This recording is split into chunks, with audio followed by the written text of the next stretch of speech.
Hola, mi nombre es Sergio Rafael Sánchez López. Soy del grupo 13 de quinto semestre y este es un proyecto para la materia de arte y estética. Les voy a hablar sobre el cubismo. Espero que les guste.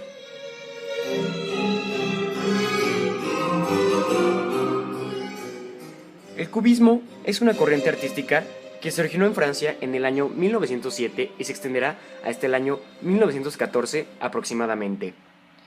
El cubismo literario fue encabezado por Guillermo Rodríguez Apolinar. Por otro lado, Pablo Picasso y el francés Georges Braque fueron los mayores exponentes del cubismo en la pintura.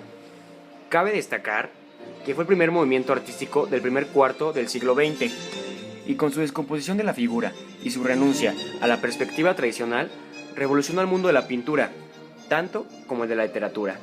El cubismo fue un arte no imitativo, desde el cual se parte de lo abstracto para llegar a lo real. El término cubismo proviene del vocablo francés cubisme, que fue propuesto por el crítico Louis Vauxhélès. Este especialista hacía referencia a los cubos que aparecían en las pinturas de artistas como Georges Braque.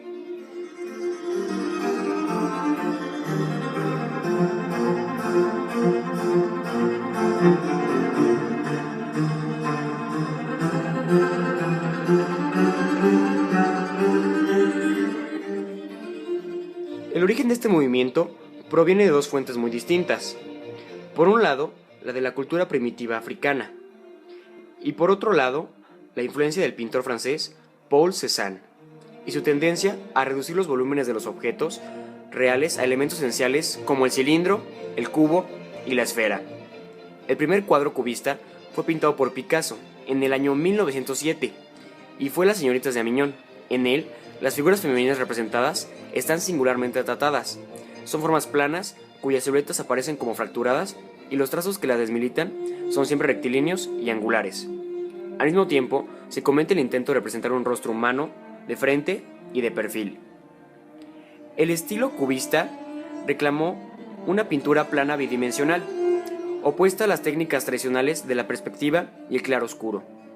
Rechazó asimismo la antigua teoría de que el arte era una imitación de la naturaleza, aunque inicialmente los pintores cubistas tomaron como modelos los temas de la naturaleza y representaron rostros y figuras humanas, y al poco tiempo centraron su temática a la naturaleza muerta.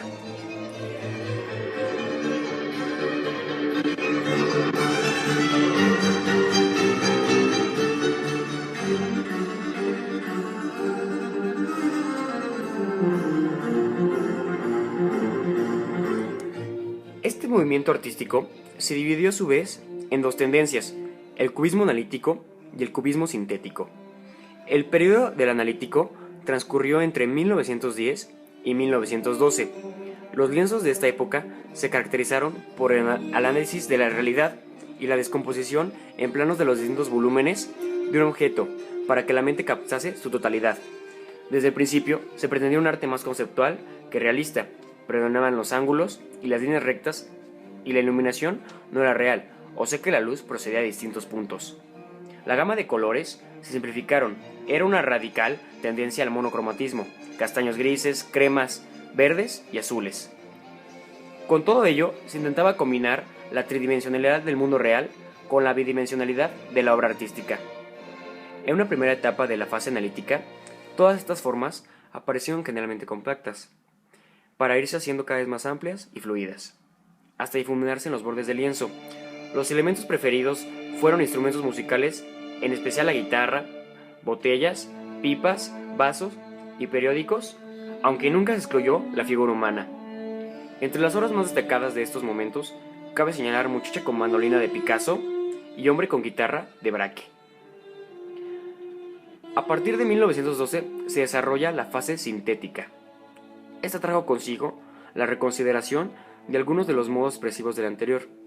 El color volvió a tener un mayor protagonismo. Las superficies eran más amplias y decorativas. La novedad fue el uso de materiales no pictóricos. Esta técnica fue conocida como collage e incorporó al lienzo elementos cotidianos como cajetillas de cigarros, hojas de diario, trozos de vidrio, telas e incluso utilizó arena. Utilizando estos materiales, el cubismo aprovechó la diferencia de textura y de naturaleza.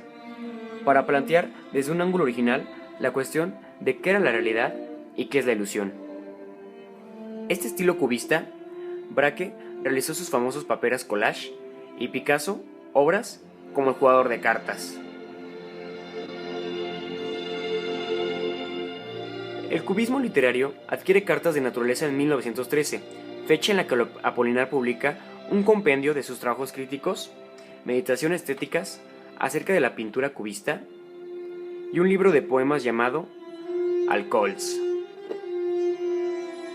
El cubismo tuvo una influencia en la literatura posterior, sobre todo la novela, y en la generación perdida las características principales fueron: el poema cubista en la escritura oscila entre la simultaneidad de ideas, percepciones y sensaciones.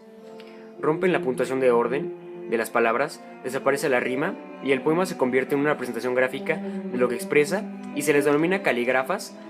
Esto lo convierte en un experimento entre el elemento literario y el visual espacial.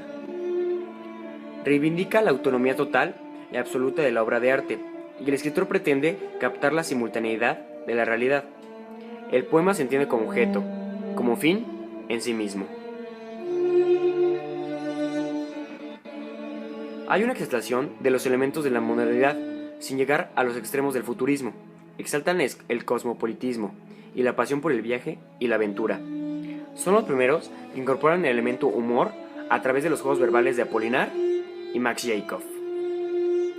Con las formas cubistas, la literatura redescubre el juego, una de las principales reivindicaciones del arte humor, que los dadaístas convertirían en corrosivo y los surrealistas en negro.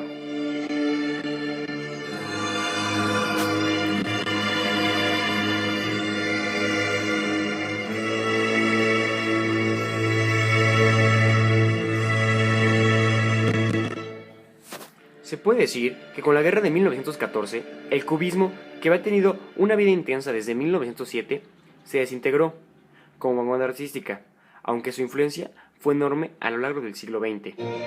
De hecho, la mayor parte de los pintores citados ejercieron el decisivo impulso en el desarrollo de la abstracción geométrica. El cubismo es absorbido en parte por el dadaísmo y sobre todo por el movimiento surrealista.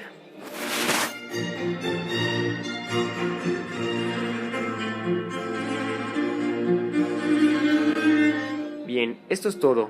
Espero que lo hayan disfrutado. Gracias por su atención. Hasta luego. Bye.